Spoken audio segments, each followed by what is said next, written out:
3, 2, 1. Yo, what's happening, guys? It's your boy Wolf here. We are back now. If the first thing you could do on this video, as always, is hit that like, hit that subscribe button if you haven't already, and also hit that bell so you get a notification every time I do go live. And also, my Twitch will be down in the description below, so if you want to go and drop that a follow, we're well over 14k followers on Twitch now. I do stream all of my weekend league games, my rewards. I stream 5 days a week. It's free to do so on Twitch, so let's go and keep my Twitch growing as long with the YouTube as well. Now, first of all, I want to say a huge thank you, boys. As I'm recording this video on Sunday morning, this video will go live on Monday morning. We are at 5k subscribers. Let's get it, boys. We reached the goal before FIFA 21.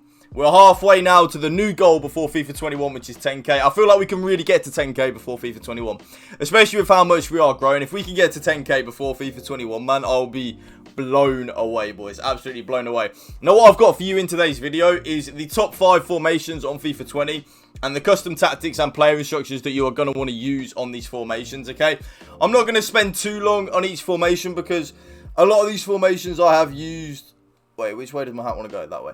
A lot of these formations I have done custom tactics videos on before anyway, but as you guys are seeing on your screen right now, I am on the RTG account, and my custom tactics do change a little bit on the RTG. I do go a little bit more assertive on the road to glory because the team on the RTG isn't as good as obviously the main account and the pay to win account, is it? So we do need to not be as YOLO in the defense as much as we can do on the pay to win, mainly because the players just aren't good enough, really, if I'm being real with you.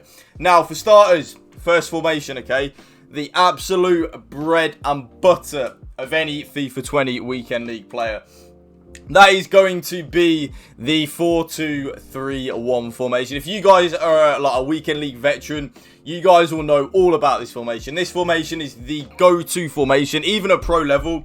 It's the formation that 95% of pro players use. I use it a lot of the time, although recently I've been really venturing into the 4-4-2, which I'll go into later in the video. But the 4-2-3-1 is really hands down just the bread and butter, really. Like I said, it's your bread and butter of the weekend league, okay? So the custom tactics you are going to want to use are pressure on heavy touch, 5 width and 5 depth. But, okay, because I'm on my road to glory and my defenders aren't as good, I'm going to go on balanced on 4 depth. And this is for anyone watching as well. If you're not very good defensively, I don't really recommend playing on pressure on heavy touch and 5 width, 5 depth, which is what I play on my pay to win account.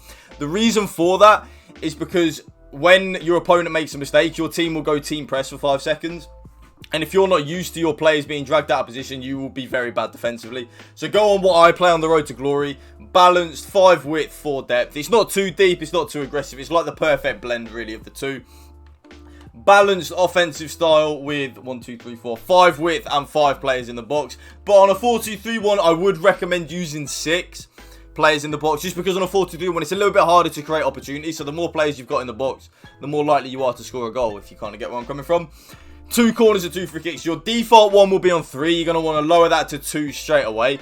And the reason you're going to want to do that, okay, is because the amount of times I never changed it. I just left it on 3 because I thought it was the default one. You know, it'll work. It'll be alright. But the amount of corners that I would concede off in terms of, like, I would have a corner and I'd get counter-attacked on because my whole team's in the box. It's just lower it to 2. Mainly because I always pass it short from the corner as well. So I don't really need that many players in the box. But honestly, put it on 2 and you'll concede a lot less goals, I promise you. Now, the type of players that you're going to want to use... in the striker, I would say a necessity is someone with a 5-star weak foot. A perfect player would be someone with 5-star, 5-star, like a Neymar, like a Cruyff. Obviously, you can't afford someone like that, like a foot birthday Rashford. They're your type of players that you want to be looking at. Your cam, for me, the way I like to play, you're going to want someone with 5-star skills, but a 5-star weak foot as well is also a big necessity. Hence why you see how many 5-star weak foots I've got here. Neymar, Di Maria, and Ben Yedder. This is the foot birthday Di Maria, by the way, so he's 5-star, 5-star. They are all 5-star weak foot, which is huge on this FIFA. Out wide, you just want pace, really. As long as they're quick, it's all that really matters. CDMs, you want one that's like an actual CDM, and then you want one that's an out-and-out... No, you want one that's an out-and-out CDM, so like a Fernandinho, a Sissoko, a Vieira, someone like that. And then you want one that can actually get forward a bit, like a Rude Hoodit, like a Team of the Season Thiago, like a Scream Firmino, someone like that.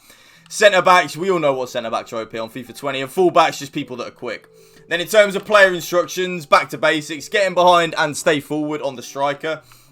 On your 3 cams, you're going to want to get into the box for cross. That's a big key point, okay? And then for your right CDM, because he's the out-and-out CDM, you're going to want cut passing lanes, stay back while attacking and cover centre, because he's your CDM that's actually going to defend, okay? On your left CDM, you're going to want the one that can get forward, so Thiago for me, cut passing lanes, and leave the attacking support unbalanced so they can get forward a lot more. And then have all your defenders on stay back while attacking. The overlap run types are relevant because I have them on stay back while attacking. So they're the 4-2-3-1 custom tactics that I use. That's number 1 formation. Number 2, as always, is the formation that I'm mainly using at the moment. That is the 4-4-2. I would recommend pressure on heavy touch, 5 width, 5 depth. But, like I said, if you aren't as good at defending, or if you're like me and you're running a bit of a cheaper team, like on the road to glory, balanced 5 width and 4 depth is the play to go. Balanced offensive style with 6 width and 6 players in the box. The reason I have 6 width is because I like my left mid and right mid to be a little bit wider in a 4-4-2. I just think it works better when attacking and defending, if I'm being honest. And then players in the box have it on 6 because you've only got 2 strikers without the middle cam. So the more players you have in the box, the more likely you are to score some goals. Once I've already said, the corners and the free kicks are always 2 and 2, okay? Because you're just less likely to get counter-attacked. And then how I would play it is, although it's a bit irrelevant, you guys know what strikers are good, what centre mids are good, what left mid and right mid are good. And if you don't, go and watch my video where I tell you the 3 best players in each position: low, mid, low value, mid value, and high value. It's really good. Now, what you are going to want on your 2 strikers is getting behind and come back on defence. On your left mid, you're going to want come back on defence, getting behind and get into the box for cross. On your left centre mid, very similar to the 4-4-2. The left centre mid for me is the one that gets forward, and the right centre mid is the one that stays back, okay? So on the left centre mid, you want balanced attack and balanced crossing runs and cover centre. On your right centre mid, you're going to want stay back while attacking and cover centre. Just so the right centre mid's like the CDM. Your right mid is the same as the left mid. You want come back on defence, getting behind and get into the box across. Your right back, you want stay back while attacking and overlap. And your left back, you want stay back while attacking while overlap. They are the custom tactics that I use on a 4-2-3-1 and a 4-4-2. I'm now going to show you what I probably find the next best formation, which is the 4-1-2-1-2 narrow. Ignore the fast build-up. I don't know why that's there. I must have accidentally put it on. Now, 4-1-2-1-2 narrow, you're going to want 4 width and 4 depth, okay? And balanced defensive style. The reason being is because it's very hard to defend in a narrow, so you aren't going to want to press with it, okay? You're going to want some players to sit deep with a narrow, okay? Or else you're going to struggle really defensively with it. So balance, 4 width and 4 depth. The offensive style, once again, on balance. Long ball is a very good one for 4-1-2-1-2 narrow, but balance just works better. You're going to want 4 width, okay? Because the 4-1-2-1-2 narrow is called narrow for a reason. It's a narrow formation, so you want to play to its strength of it being narrow, okay? You don't want to go up in the width and stuff like that. You play to the strength, excuse me, of the 4-1-2-1-2 narrow being narrow, okay? Players in the box, once again, on 6. This is so one of your strikers, you see on 5, all 3 of them are around the penalty box, your 2 strikers and your cams, but if you up it to 6, you have one that goes into the 6-yard box. That's key in terms of like rebounds and stuff like that in a 4-1-2-2 narrow, so make sure you use that. Corners are free kicks, both on 2 and 2. Now, in terms of player instructions on a 4-1-2-1-2 narrow, you want getting behind and stay forward on both of your strikers.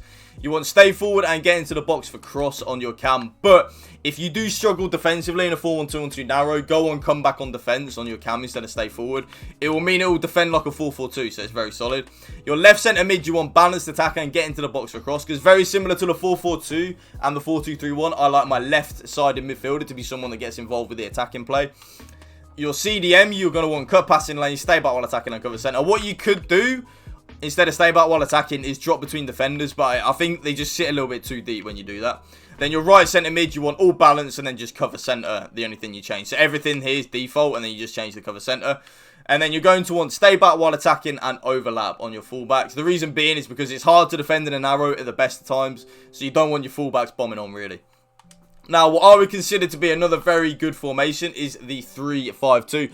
It's actually really annoying, okay, because on paper, it's probably the perfect formation. It's got everything I want. It's got your 2 CDMs. It's got your width from your left mid and your right mid. It's got your two strikers and your middle cam. So it's annoying how I can never really get it to work. But these are the best that I can do. And the reason being is because I'm not the best defensively. If you're someone that is sound defensively, I would highly recommend using the 3-5-2. What you're going to want is you're going to want balanced defensive style. You're going to want 5 width and 4 depth.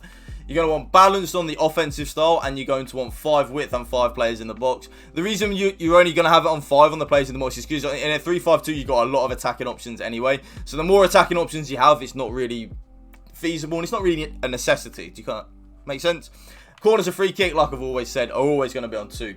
Now, in terms of instructions, okay, you want getting behind and stay forward on both of your strikers. On your cam, you're going to want to stay forward and get into the box across. But if you are struggling defensively in the 3-5-2, I would recommend putting your middle cam on comeback on defense. Your left mid, you're going to want come back on defense. That's a key point. If you're playing a 3-5-2, I promise you, you're going to want your left mid and your right mid to come back on defense on the defensive support. Getting behind on support runs and getting to the box for cross or support on crosses. Both your CDMs, okay, you're going to want cut passing lanes, stay back while attacking, and cover centre. Your right mid, once again, same as the left mid, come back on defence, getting behind and getting to the box across. And then all three of your centre backs are going to be on stay back while attacking. And then formation number 4. Formation, a lot of people tell me it's good. I've never really been able to perfect it, but I have done some alright things with it. And that is the 4-2-2, okay? I would use the exact same custom tactics from the 3-5-2 as I would on the 4-2-2. The only thing I would change on the 4-2-2 is I would put the player in the box to 6 and I would lower the width to 4 on the offensive style. Because I want the middle cams not to really be out wide. I want the outside cams not really to be out wide. I want them in the middle a little bit more. So put the width on 4. The player instructions that I would use on the 4-2-2, okay, are getting behind and stay forward, getting behind and stay forward. These are the only custom tactics that I've really made work on a 4-2-2. Everything else that I've experimented with on a 4-2-2, I just haven't been able to really perfect and I haven't really enjoyed playing with it. So it's kind of a weird one. You're going to want to come back on defense, get into the box for cross, and free roam on both of your wide cams, okay? The reason I've put them on free roam is because I don't want them to stay out wide. I want them to get involved in the middle. You see the big gap? You can't really see it, but the big gap in the middle of the pitch. I want my 2 cams to try and occupy that area, and putting them on free roam will make them occupy that area. Both of your CDMs, you're going to want cut passing lanes, stay back while attacking, and cover centre. You're going to want stay back while attacking and overlap on both of your fullbacks. And that, ladies and gentlemen, is the top 5 formations and custom tactics to use on FIFA 20, in my very humble opinion. If you guys did enjoy this video, as always, please hit that like button. Please hit that subscribe button if you haven't already. And hit that bell so you get a notification every time I do drop a video. And also, Twitch is down in the description of this video. Go and drop it a follow. Stream 5 days a week. And I'll see you next time. Peace.